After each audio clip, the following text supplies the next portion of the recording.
Hello, Internet. My name is Chamomile. I'm Requiem. Cam, where did you get this carriage?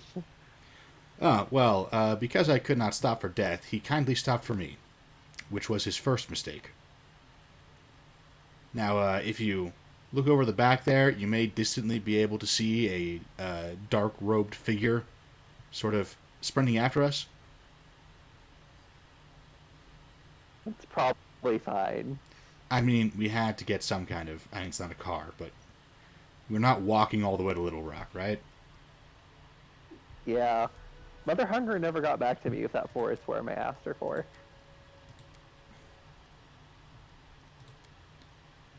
Hang on.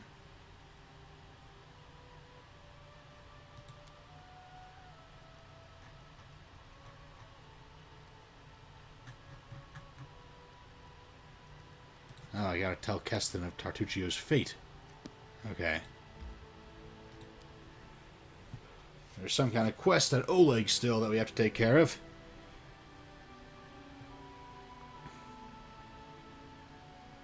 So, listener, you'll be pleased to know that we got out of the never-ending Mike Kobold dungeon, and we have a third twink. Yes. I can't remember exactly where that episode ended, and frankly, I'm going to assume that even our loyal listener dropped out of that one somewhere around the halfway point, just skipped ahead to... That was a nightmare. In fact, let's go ahead and get it on record now. We're not positive we're going to finish this game if there's another dungeon like that. That was just painful. Like, I'm really surprised that no one mentioned it. Like, you know, there was a lot of buzz around this game. I knew about the spider swarms that were on normal difficulty. Really difficult to handle because you're low level and you may or may not have any way of dealing with swarms.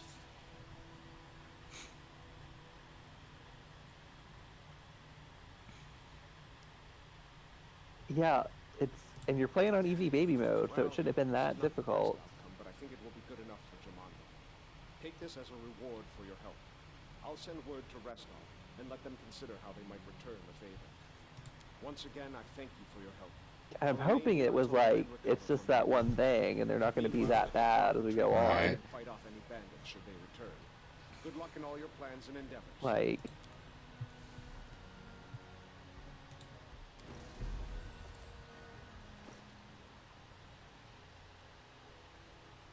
so is Tartuccio in the actual tabletop, or is that for the video game? He is not. Tartuccio is new. Ah. Cost of a twink has risen all the way to 800,000. Oh man. I'll share my pack. I'm not sure what we're going to get for our fourth twink anyway, but... I'm sure we'll think of something. Like, what is Sullivan without her twinks?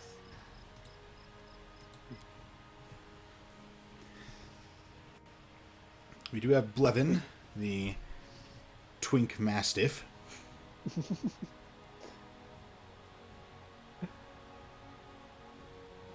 Look, I thought my justification for that was pretty good. I forget what it is. I think we'll save that for if we introduce him. Fair.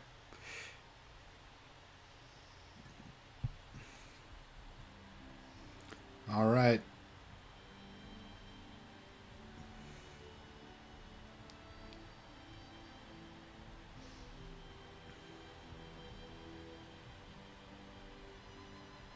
So unlike the tabletop version, we did not make a beeline for the Staglord sport for some reason. Indeed not. I'm wondering now. Yeah, we'll go ahead. We'll head over there now. Does look like Kiernan can level up. Yeah, that's right. Gotta take care of that before we... So there's a couple of unexplored patches left. I want to take care of at some point, probably, but, Alright. He continues to be a cleric. Oh, he gets the animal companion. Which one of these is the wettest? They all seem pretty dry.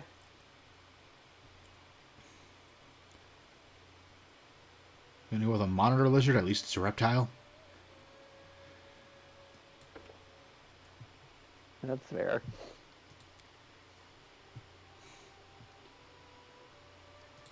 You need to put absolutely everything in wisdom.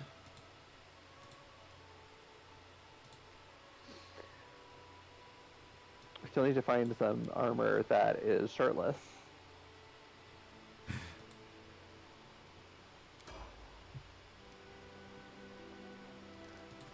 You know what? I'm going to take one quick detour, just fill in this. No, not going to the old sycamore. Just want to fill in this bit of the map here. Aha, To burn see? that sycamore to the ground.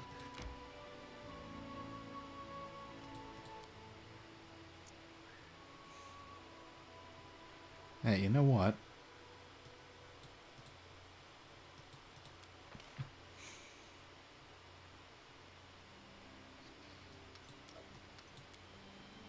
Let's go ahead.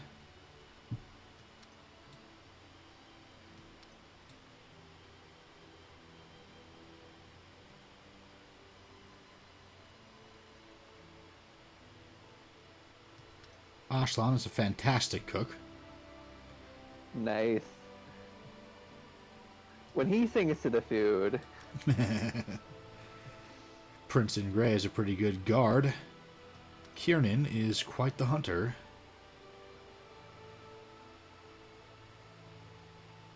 and is it Miri the best we have for stealth? Or not I'm leaving Miri, Lindsay on it. Lindsay. We don't have anyone who's particularly better. Like, Ashlan is just as good, but he's also a fantastic cook, so... and Selwyn as queen no longer has any roles assigned at all. Her only job is now to look regal. Finally. Oh, come on, Oh. Ashlan. He was a little off key, I guess. And we now have few enough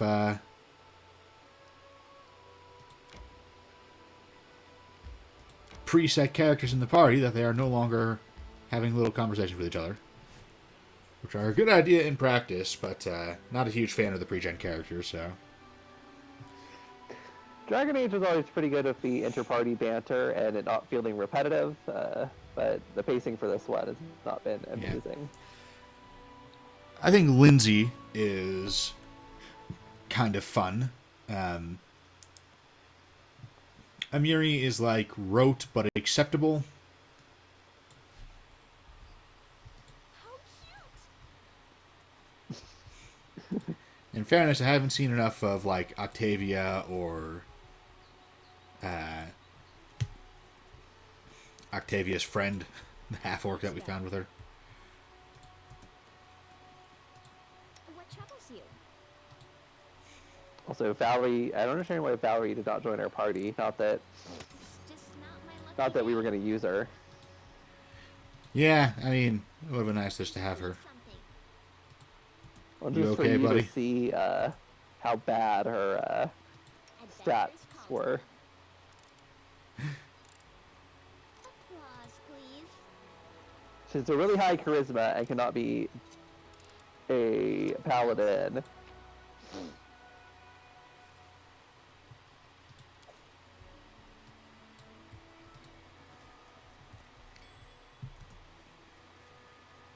This place is just full of traps.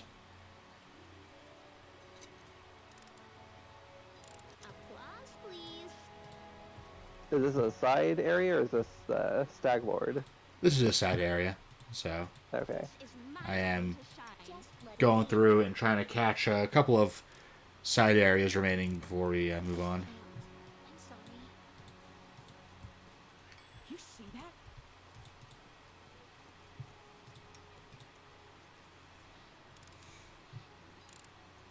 I failed. I'm sorry. Ready for anything? Yep. Still need to replace my mouse.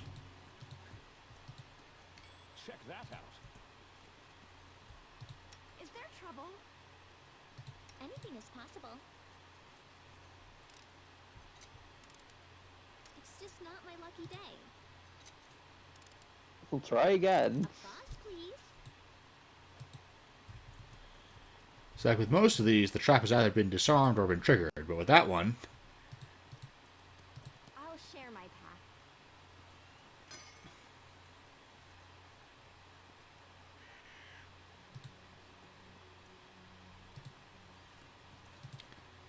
there we go.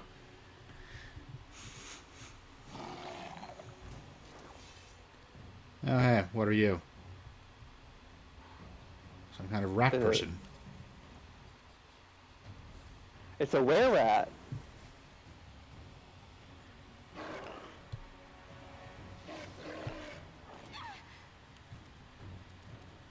Ah, no, Sullivan's a were-rat now. I don't know if Faye can Faye get the lycanthrope template?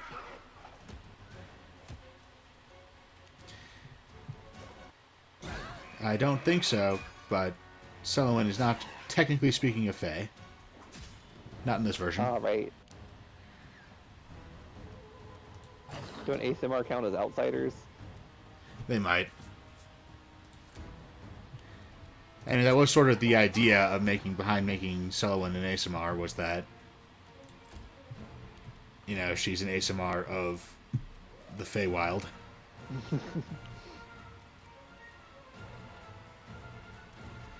Yeah, you're all heals and buffs.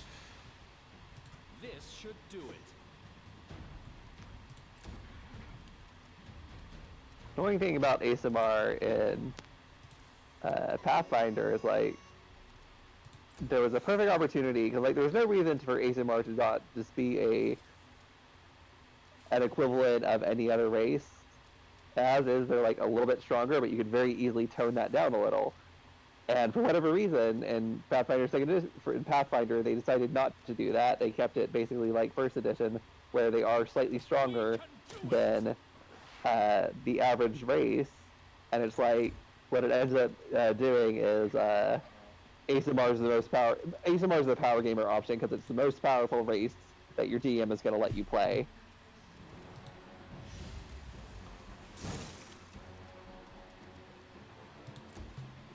Kind of a baffling decision. Like, it's not like ASMR needs to be better. Like, there's nothing inherent about that concept where they need to be just a little bit better than every other race.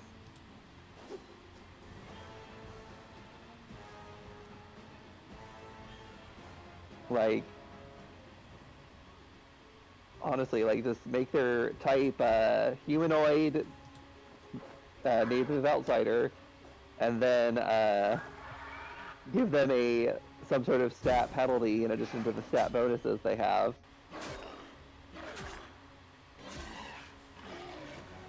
I mean, stat penalties make surprisingly little difference to how powerful a race is. But still, just tone them down a little bit. Christ, these guys are slippery and durable.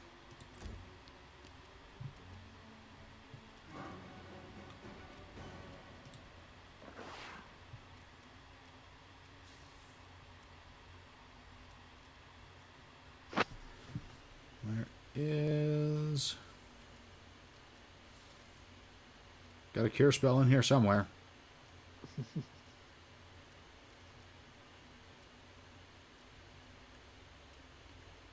Did you not prepare it? I should be able to convert to it no matter what. Oh, right. Like, on the one hand, no, I didn't, because I shouldn't have to. That's the whole point of playing a cleric. Hang on, is it some kind of...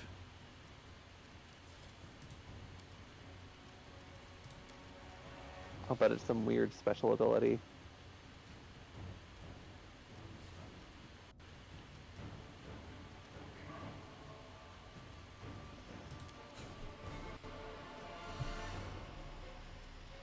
Okay, fine, I'm just going to channel positive energy and heal everyone so that I can heal Prince in Grey. Serves you right.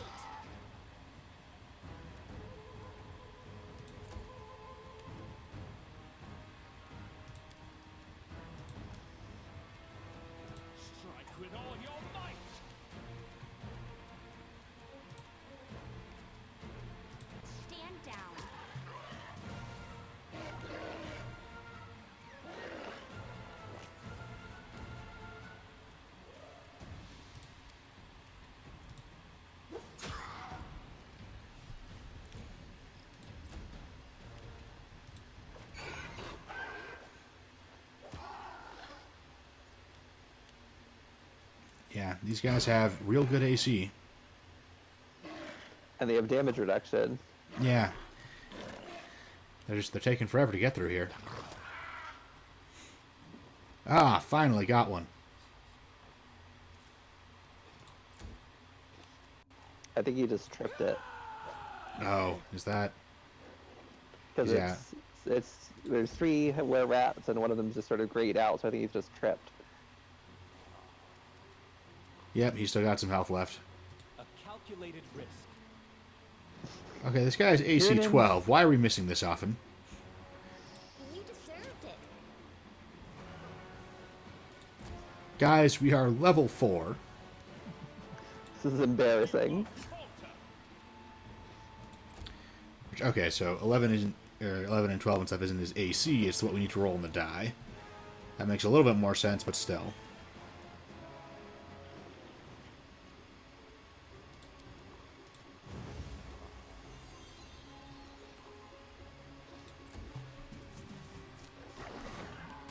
Sullivan breaking into the emergency glitter. That's not actually a spell, like, she just brought some glitter with her. Because you never know when you might need some glitter.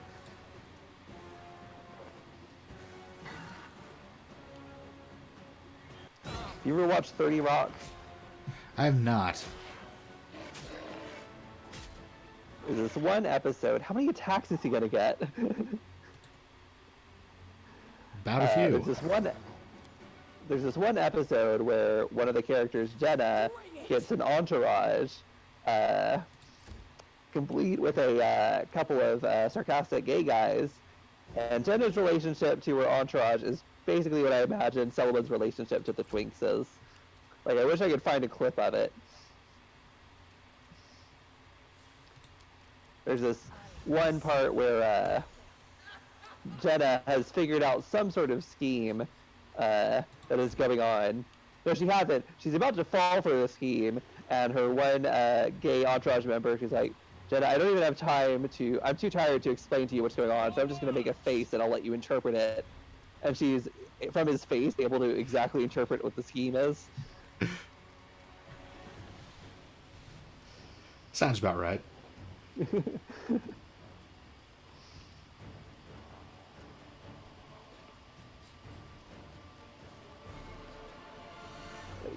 Sullivan's like, Kieran, I cannot figure out what's going on with the Guardian of the Bloom. Kieran's like, I don't even have the energy to explain this to you, so just like, watch my face for a second. She's like, oh my gosh, it's Nerissa, and she wants to destroy 1,000 kingdoms so she can bring the Feywild to the mortal world.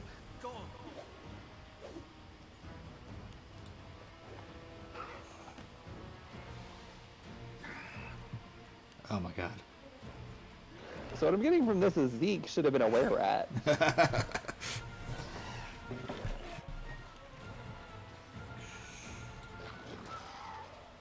Can we recruit these were-rats? Like, I mean, they were pretty hostile tough. the second that we spotted them, so, alas, it seems not.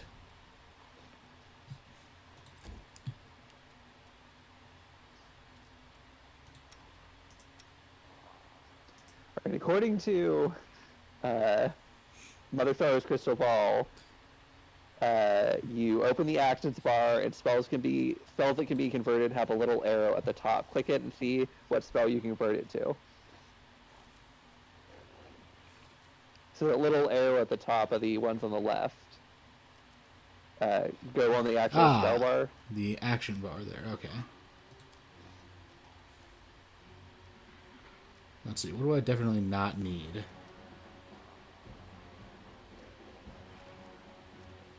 I feel like cause fear is probably not going to be necessary.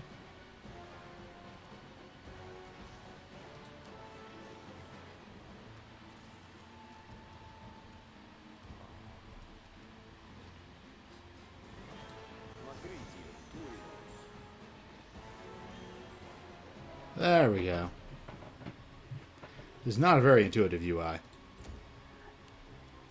Yeah, and apparently the fact does not actually explain it. Like, it explains that you can do that and does not tell you how to do it, which has been a recurring problem. We can do it. We should have played Dragon Age or Pillars of Eternity. Your Yeah. I may as well finish out this set of episodes at least, but,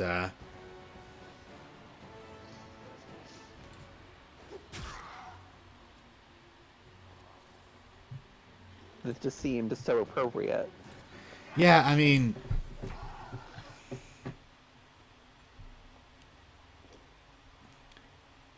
Like, we have a lot of experience with this. We have a lot of, things to say. But yeah, okay, no. I mean, apparently we're on another sewer level. A one encounter sewer level. Or at least, God, I hope it's one encounter. Oh, hey. There we are. Man, Amiri might have to say, like, she's kind of MVP. Or I guess we have to make a twink barbarian. Yeah, I think we'll just make a twink barbarian. Give him, like, exactly Miri's build. We'll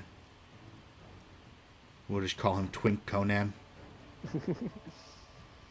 Well, I thought Conan was a twink. Or was he a twunk? He's a decided? twunk. Yeah, like... Okay. Because the stories definitely refer to his mighty barbarian Thews a lot, but he is also supposed to be cat-like and agile, so, you know. And he's also very tall. They do say that.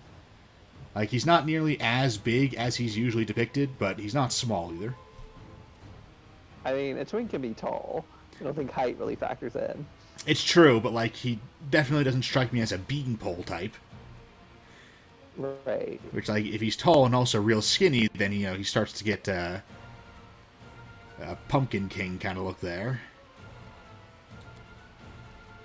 So wait. Do we think Jack Skellington is technically a twink?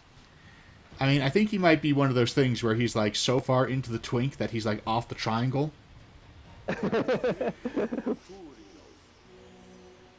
Where, like, he hits the fundamental qualities of the body type so hard that he's no longer even really recognizable or attractive as that body type.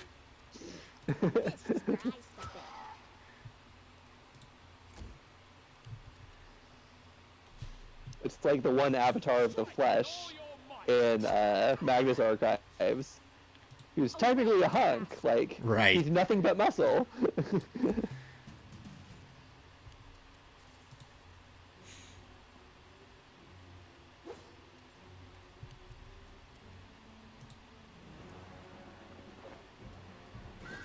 Is there a way to turn the difficulty down more? And I mean, this fight isn't hard, it's just long. Like, I haven't really been playing optimally because, you know, hey, Mug Thwumpy, you want to put yourself out there? Is there a stop, drop, and roll option? Also, I think I may be in love with Amiri. The dangers don't frighten me. We must assume, then, that she is a lesbian. Because as we have established, you only ever fall in love with women who are lesbians. I don't know if we ever established that on air, but...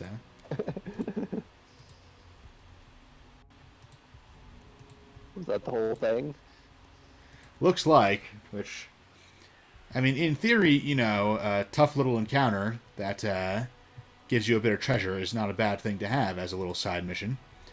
In practice, that took 20 minutes in a video game, so...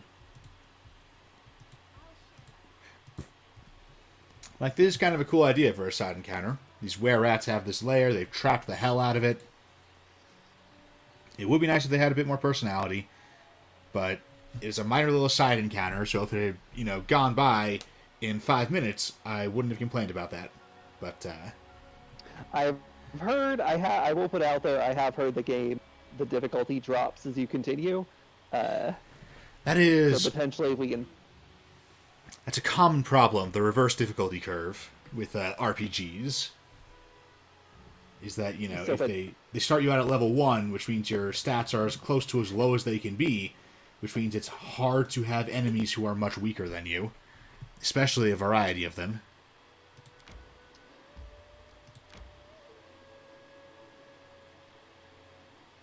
One thing, that encounter does get into something that is the one thing where it's like, tabletop RPGs are definitely superior to video games, is like, they can give you more options for conflict resolution. Like, that was the sort of encounter where I would have at least attempted to talk it out. Yeah, and I mean, even if the rats had ultimately told you to fuck off and attacked, like, there still would have been a conversation there. At least when I'm running them, for sure. Didn't we already kill the kobolds? I guess they wanted to try again. And again, if there was a bit of dialogue here where they were like, revenge! Then, you know, this would be a lot more cool. Like, literally, Like like... your kobold voice? Yes, that is my kobold voice. Shut up. No, I like it. Now, alright, it was too late, but for some of the melee characters, when a guy's just out of range, there is an option to charge. Yeah, Prince in Grey wears medium armor, I think, which makes him all slow. So Miri, number 1, she can charge. Which, oh, and that gives So a I'm not bonus, too. opposite. It doesn't just extend the... Yeah, it gives you a slight bonus to attack. Not everybody has it, so it looks like Oshlin doesn't. Which is he weird, because it's should. a default option in Pathfinder. For whatever reasons, some of the classes do not have the ability to charge. Looks like the monitor lizard can. I don't know if we're going to be in range or if there's a blocking. Oh, there we go. Yeah, we don't have a straight line to the one guy, but we can charge that guy.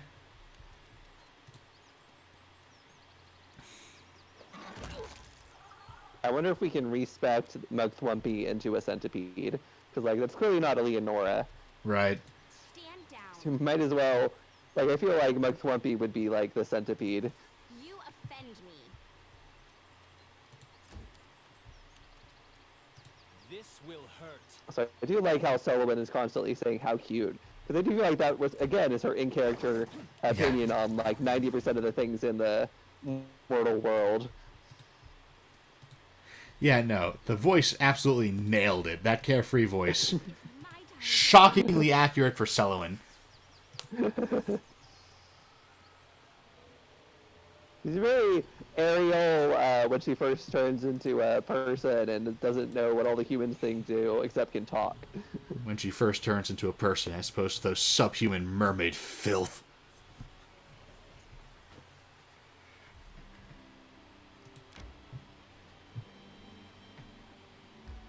See, I was expecting some kind of protest from you there. Like, you know, that... You know what I mean kind of a thing. But I instead, mean, I know just you kind know of... what I mean. Well, yeah, So but at I this mean... point, there's no point in bringing it up. You don't say anything, though, and it just kind of hangs awkwardly in the air. Now it sounds like I'm actually racist against mermaids. Hey, book kid. I mean, Story about our viewers haven't heard the conversations some of the things you've said about mermaids. A saber-toothed owlbear? But a Miri. Owlbears don't have Look, teeth. all I'm saying is that, like... Are they people or are they fish? Pick a lane. We finally got an excellent hearty meal. I like the idea that Oshlin is still just singing at the food, but somehow he's making it work.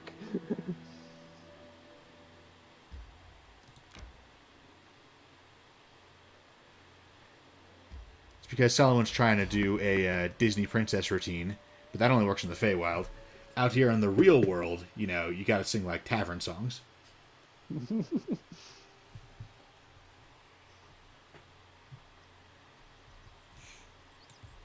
dangers don't frighten me. Ah. I saw a humanoid for a second. I was like, oh, hey, are we going to be able to talk to someone? But nope. Enemy approaching. It is a bandit conjurer. He decided that he can take on... I guess he's got one friend, so he can take on all 6 of us. I guess all 8 of us, since we've got Right. a few animal friends. You It's an disturb excellent idea. And see, in the tabletop version, we also got to the point where, when we would roll a random encounter where we were just completely outclassed, the random encounter would decide to leave us alone because we could tell that we could destroy them. Like, you're some random bandit, and you see 8 heavily armed people with 2 animals following them around. I think you're just like, you know what? I'm through. Right? And I would even like, I would have different creatures use different methods of trying to assess party strength. And if they were so totally outclassed that the fight would be boring to even do, then I would either have them just know, even if it doesn't make sense for them, that they're outclassed. Or alternatively, sometimes I would say, oh, hey, some trolls attack you. You're level, 14. They're too dumb to realize that this is a bad idea, and you kill them. Like, we're not going to bother rolling this out. It's a trivial expenditure of resources. You win. Good job. But yeah, trolls and other, big dumb predator types will do things by... Is there a... I'm going to go and try and find this bandit. But they'll generally judge things by size.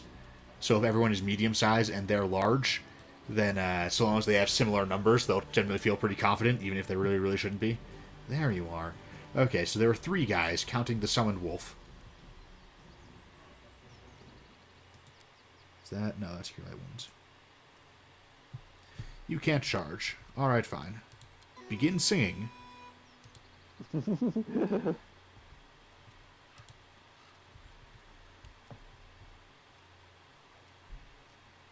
But you can charge straight up that cliff, even with the rocks that look like they're supposed to be impassable, but aren't.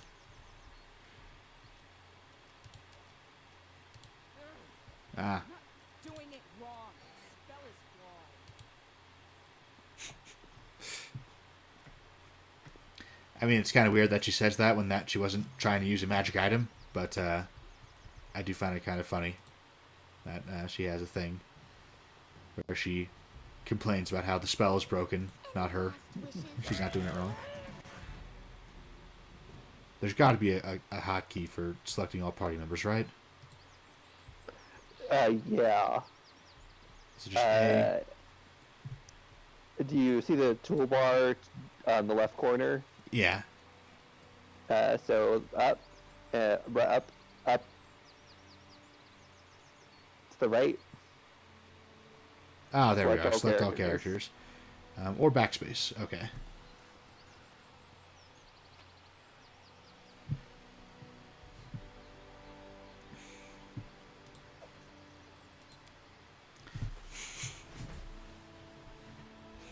Now, as queen, should Sullivan really be walking? Like, should they be carrying her on a leader or something? Well, I mean, these are like her personal entourage. They can't be carrying her. You've got to find some schmucks to do it. Right.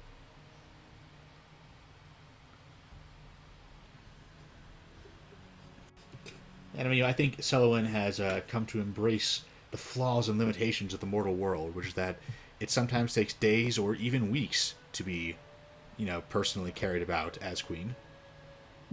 You have to build up to these things when you're... Oh, that's right, we're going south. Arrest is in order. I wonder, do magic lords have their own reckoning system? They must have much to tell. The legends of my people are passed from generation to generation. If someone doesn't get into a legend, then he's a weakling, and there's nothing to talk about. Yeah. Best thing you can really say about Amiri is that she's fit for purpose. In terms of, character. Mechanically speaking, she's been MVP, so you know. Ooh, a glade. We gotta go check that out.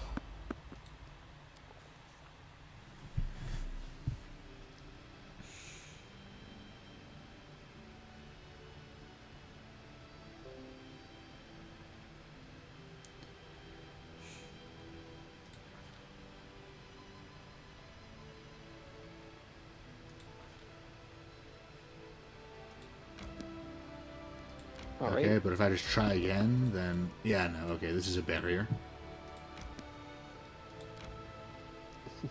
The equivalent of an invisible wall. I mean, they do have a method of preventing you from going too far off map before you've dealt with the Stag Lord, which is, I think, necessary. I mean, because in the tabletop version, it was just accomplished by, well, here is the hex map. and the hex map had borders, and those borders just got expanded at certain points in the campaign. And so, you know, as a player, you sort of grasp that going off the hex map will lead to nothing good.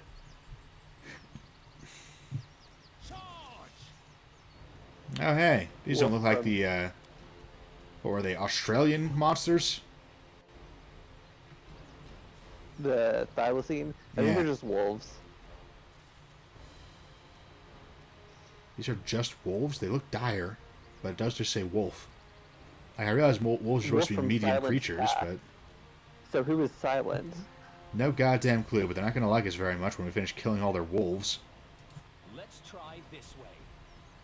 Actually, I think I dimly recall that name from the tabletop version, but I forget who they are, so... Might be that werewolf we found. We did find a werewolf. I think he was a random encounter, though. Yeah, he was a random encounter.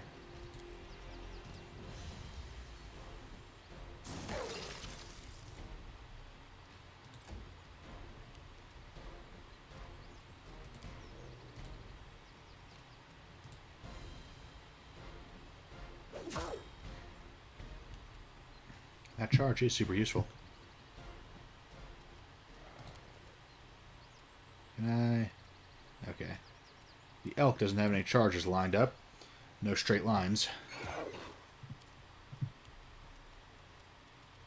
Tear them apart!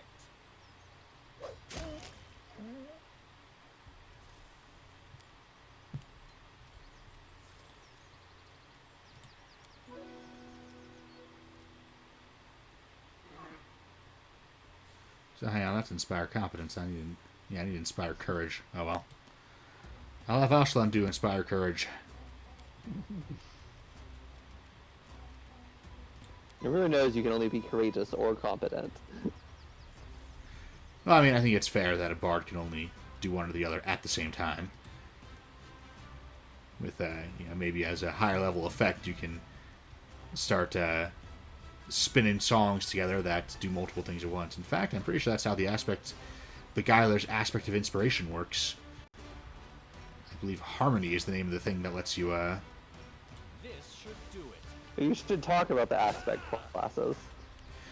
Yeah, so the aspect classes are a set of 8 classes that I designed for Pathfinder, originally just with the goal of making NPCs that are easier, faster to build as a GM, right? When I need an NPC with class levels, but Pathfinder have, like, maximum customization, which, without getting into the execution of individual classes, is broadly a good idea for Pathfinder. The idea of you have something to customize and an interesting new ability at every level is a good one. But God, it does take forever to make a character in Pathfinder, especially if you need a full party of, you know, 4 or 5 level 9 NPCs for like a mirror match. That's a fun encounter to have. It takes fucking forever. So they have these little treasure bags. They apparently just don't contain anything. And the wolves did not notice the rest of their pack getting slaughtered. They go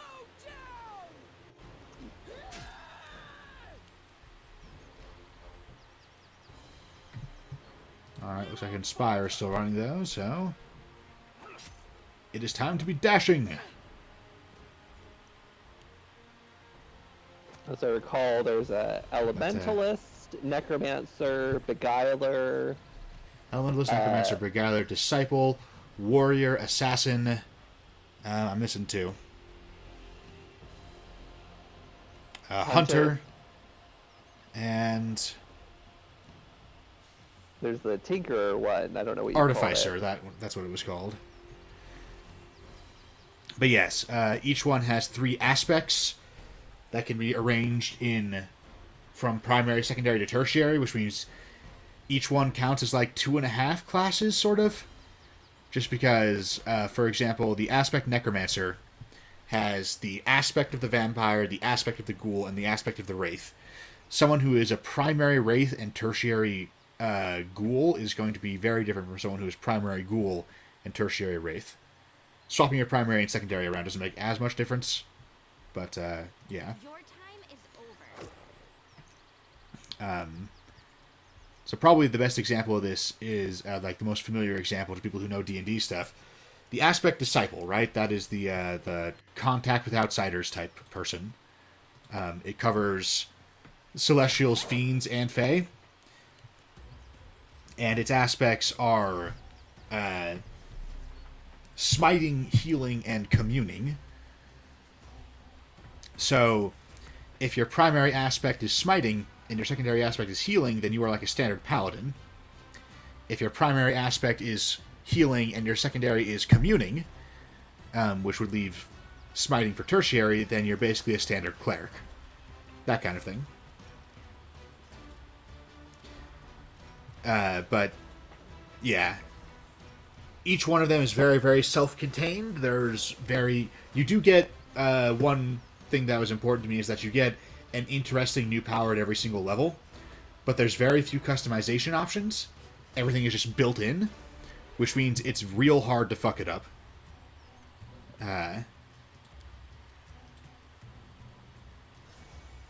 So, it was primarily intended, it was originally at least intended for, I'm a GM, I want a Necromancer bad guy, I'm going to give him primary aspect of the Ghoul, secondary aspect of the Wraith, he's level 9. Done. And at that point, I just need to crunch some numbers to figure out his exact attack bonuses and spell save DCs and stuff. There's no spells to pick out. There's no, special combat maneuvers or whatever to pick from. There are some customization options, but they're very few. This also makes them really good beginner classes, though. And they're balanced around... the Necromancer was the first one I made, so they're all balanced around the standard Pathfinder Wizard. Just because the Necromancer is balanced around that, and then every other class is balanced around the Necromancer. Which means they are balanced with... and, different Pathfinder classes have drastically different balance to them. So that's going to be a problem if you're playing Pathfinder no matter what. Unless you mandate that everyone uses aspect classes, because those are balanced against each other, but, in fairness, at that point, what are you doing? Where's stand-up? There's stand-up. Wait. So how do I do it, then?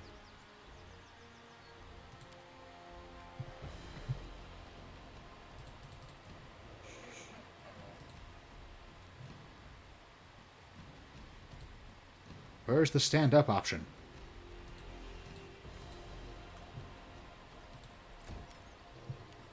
Oh, that was the pass turn option. Oh well. Aslan is also sitting down, so,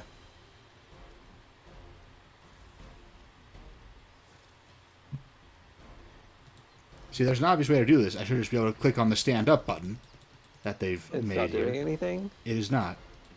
That's weird.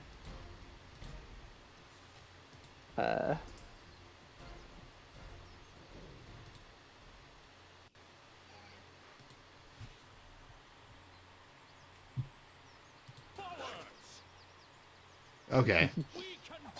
I don't know if there's a specific stand-up button, but if I click on a wolf to attack it, he'll stand up automatically. Problem solved. Although he is low on health. Yeah, and I don't think any of these non-humanoids are affected by many of Selwyn's panic spells.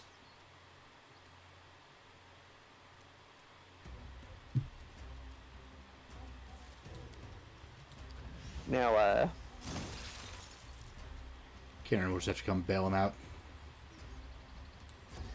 so remember all those character ideas I mentioned a couple episodes ago? That's right. So, are aspect classes able to handle any of those better than Pathfinder? Almost all of them, I think.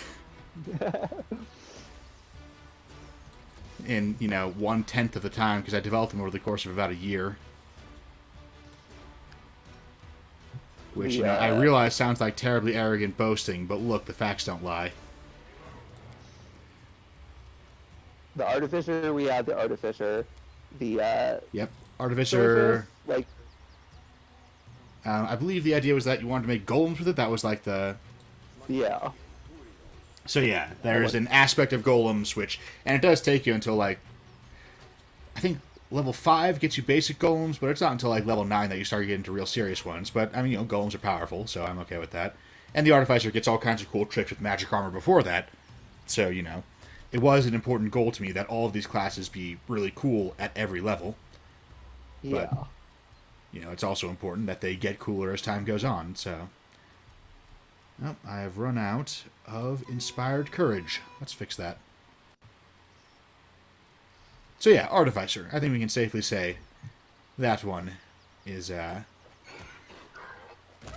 What about the teleporting fighter type, the Nightcrawler type? Can I do that? You can. The aspect assassin, one of his assassins is, or one of his aspects is, I believe it's the aspect of the dagger, allows you to shadow step. You can step into and out of shadows, which, because every creature just about casts a shadow, and it's not just into shadows, it's into squares that have a certain amount of darkness in them, or into a creature's shadow. So if they try to stop you by turning out the lights completely, then you can now teleport anywhere within range. So, nice. But yeah, What about with only a handful of restrictions, which is that, which you can eventually get rid of at higher levels, but like if a creature is flying, then its shadow is actually considerably below it. So there are a few weird edge case limitations just because of its fluff, but for the most part, everyone casts a shadow and you can pop out of it and stab them in the face. What about yeah, sort of the Fey sorceress who's sort of doing nature magic, but also sort of doing like enchantment and illusion? How would you handle that? Alright, none of the aspect classes, they are fairly slim on customization. So, none of the aspect classes can cover that out of the box. What you can do, though, and whether or not it's a good idea to put this on the table really depends on your group. If you're with a group that's more roleplay heavy, you can be confident that they're going to be assembling characters based on an idea or a concept they've had, right? Like, a Fey sorceress. Then it is usually fine to mix and match aspects from different classes. So, for example, you could have a primary aspect of illusion from the aspect Beguiler, and a secondary aspect of communing from the aspect Disciple, and you would do Fey-aligned communing, and so now you have both illusions and nature powers.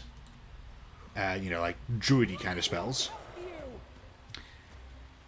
So it does require a little bit of finagling, and it's not the kind of thing you would want to put on the table in a group with a lot of power gamers, because no effort whatsoever has been put into making sure that these classes are balanced if you can mix and match aspects between them freely. But basically, yeah.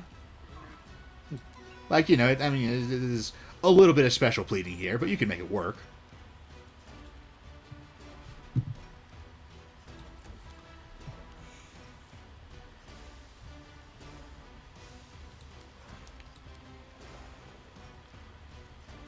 Well, and also it requires a lot less dumpster diving to get the character concept you want. Yeah, it's true. It's like you just, as compared to Pathfinder, which is our standard of comparison,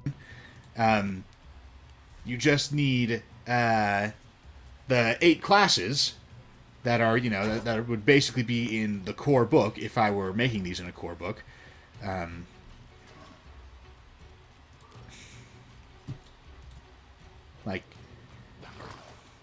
Which I may do at some point. For now, they're just in Google Doc form. I'll probably drop a link to that in the description, unless I forget. But, I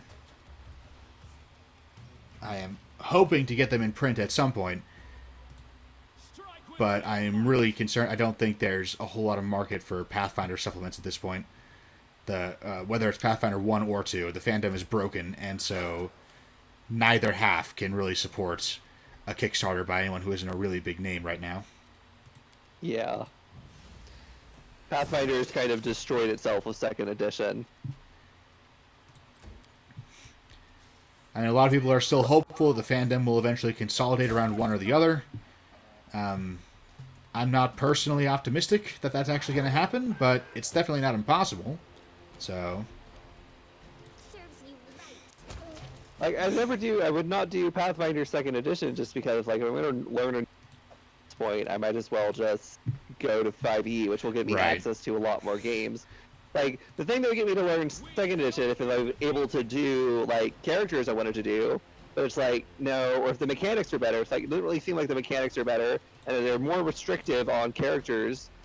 Like, and they really want you to do a Galarian specific character, which I don't want to do. I don't like Galarian, so it's like I might as well just do 5th edition at this point. Like, that would give me access to some actual, a lot more games. Yeah. Like there's still at this point. Like I think like on Roll, there's still more 1st edition Pathfinders than 2nd edition. Like it's embarrassing. They're both like in tiny fractions of the total users. Yeah, like once upon a time, Pathfinder was like 25% of all Roll20 users. I think it was even like 40% at one point. Now, in fairness, 5th edition grew the hobby substantially. I mean, I say 5th edition. Critical Role grew the hobby substantially, and everyone went to Critical Role and to a lesser extent Stranger Things. But yeah, so everyone just went to find D&D because that was the big name that everyone knows. And D&D had 5th edition relatively recently out. It's a real good edition for new players, too. Like, I don't think that was planned. I really don't think they saw Critical Role coming and prepared for it. But through happy coincidence... Well, to be fair, I'm pretty sure Adventure Zone helped as well. Yeah, I mean, Critical Role, I'm kind of using that as a blanket for... Podcasts have helped. Yeah, podcasts and even... Podcast Renaissance. Yeah. And the inexplicable 80s nostalgia that should have been over like 10 years ago that is still going on. I mean, it should be ending right around now, and it is petering out. It's on schedule. There's usually an initial wave of nostalgia 20 years later, and then a bigger head of nostalgia that comes 20 to 30 years. So the 90s back? Can I get out my Skater Boy outfit? I mean, what was one of the biggest games... One. What was one of the biggest games released in 2020? It was... games released in 2020? Well, yeah, I mean, in fairness, I wouldn't expect you to know the answer to this question. You're not much of a video game guy. But, it was Final Fantasy VII, but again.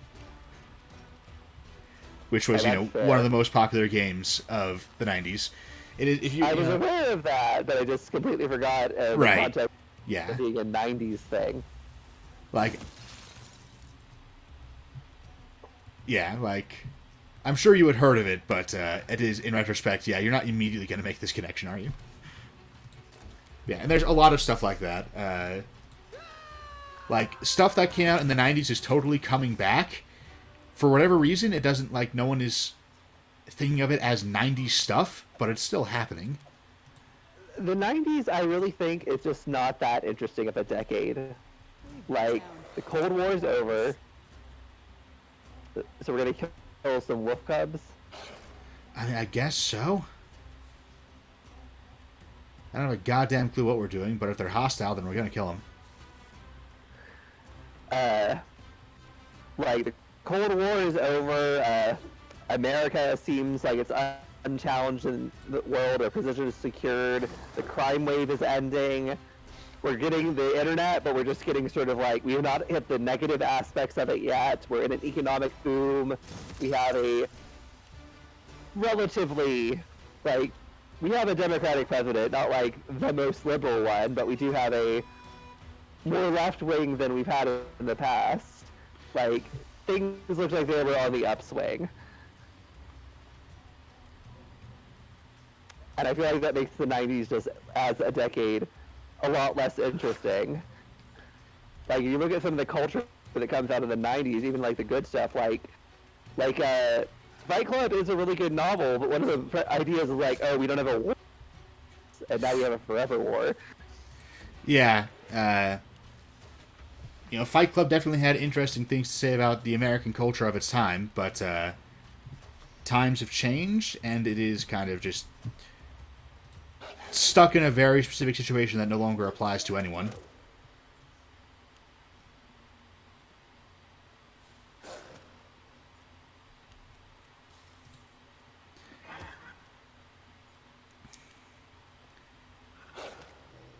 Because, yeah, like, Fight Club was aware of how bizarre its culture situation was, of, you know, its only problem being the lack of opposition. But that is nevertheless bizarre, which means once that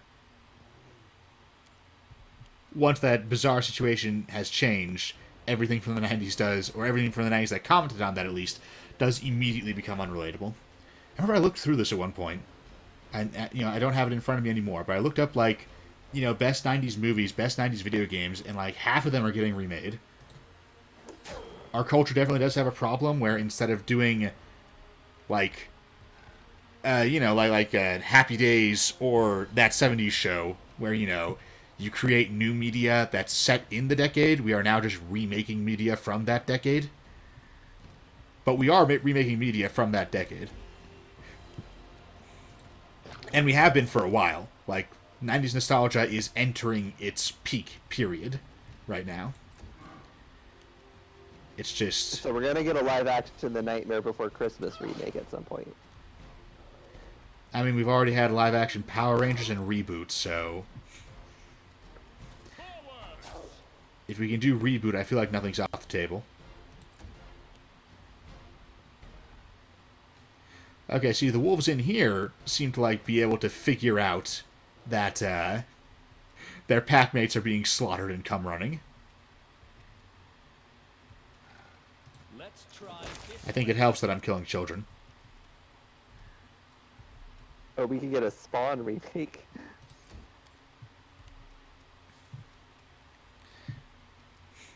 They've been talking about doing a Hocus Pocus sequel for years.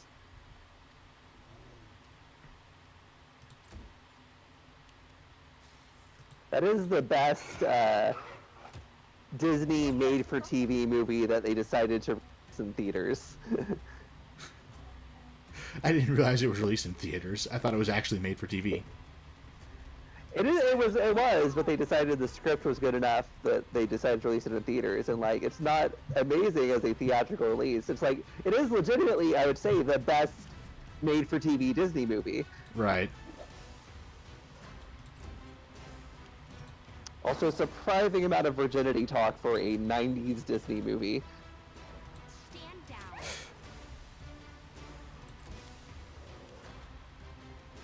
we can do it. Okay, this wolf child is surprising. Like, I'm keep on attacking this guy. Like, yeah, let's go ahead, get him out of the way, get one less attack on the board. This should But, like, no one can seem to hit him. He's There not... was that Iggy Azalea song that references Clueless. Like, Fancy is just an extended Clueless reference.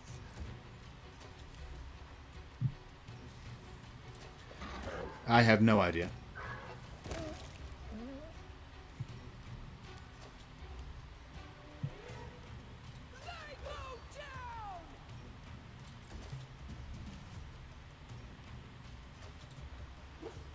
Jesus.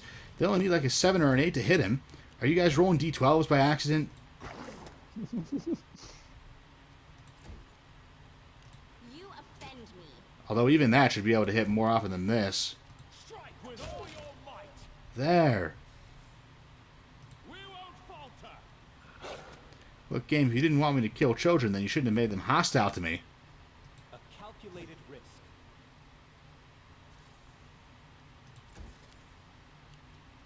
There's a lot of Jim Carrey movies on this list. There's also it's kind of depressing because I keep seeing Robin Williams movies. Oh, yeah.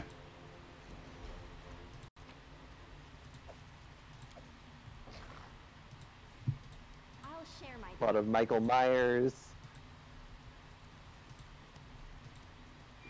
The Sonic movie felt like it should have been released in the 90s. Like, that was a 90s movie that somehow got transported into 2019 and had its graphics, its special effects updated.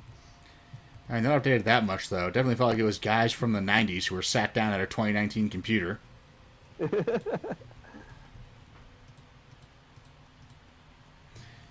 know, they saw original horror Sonic there, and they were like, oh my god, this is so realistic. This is breathtakingly accurate graphics.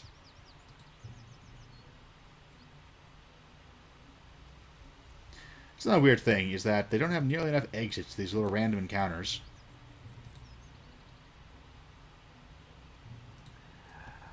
Yeah, Pillars of Eternity had a lot higher quality of life stuff. Like, you can just fast forward at any time you're not in combat. You can fast forward in combat too. So, like, if you're just walking around the place, you don't have to be endlessly waiting for your characters to catch up.